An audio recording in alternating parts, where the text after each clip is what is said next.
Halo kejengja basnosi haraja bala kabalawan ra kejeng sya penyamno udkhot keseng acek hadin kejeng sya thombor usembut menteri rangba kejela ba Prestone tensong ula pentep ba kesnong kelajajai bat wan biang kejeng syong suk hakan kesnong uli tu ba kesorkar kelabatha yu deputy commissioner bantha yu peace committee ban pene kejeng syong suk syong san hakan kathan ula benrap pahaduk ngenta ki pulet kelayo ban kem me kumbah nrungut tam ki brio ki beden bentah hakan kampanya brio ba uli tu ba kesorkar kan ia ka keti jong kaan menle ka badan kam bat omdan bala ban light na jing pincitom lada lalap shisha bakilale ki kam sneu kat kum kaan Rajavla's situation. Right now, the situation is calm, is peaceful, and we also instructed the DC to have a peace committee over there. And right now, nothing happened, and I could see that the situation is totally now normal. How many total arrests made so far, sir?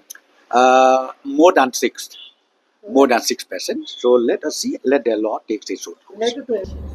halor ke jingkeli la ke election chaka Garo Hills Autonomous District Council kaniach khaman em uba Prestone tensong la punchai ba ka Samoi Treikam jong ka Garo Hills Autonomous District Council kan kot ha ka khat pratrek U Iaiong kumta ke election ke diban long shuwa jong ne tarik shen hadien ba ka Kenuan menteri ke lesi mekarai ke bakat do ke sarkar kan sepen benai ke tarik ke bati kenai ke singtap vote naga benta ke Garo Hills Autonomous District Council.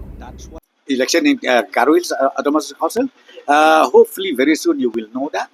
Once the government takes a decision, once the cabinet takes a decision, so you will be. Sir, is there any plan to postpone the election? No, the question of postponement doesn't arise. So one last question. Because see, why? Let me tell you one thing, that the term of the Garo Hills Autonomous Council is ended on the 18th of April. So well before that, election process has to be completed.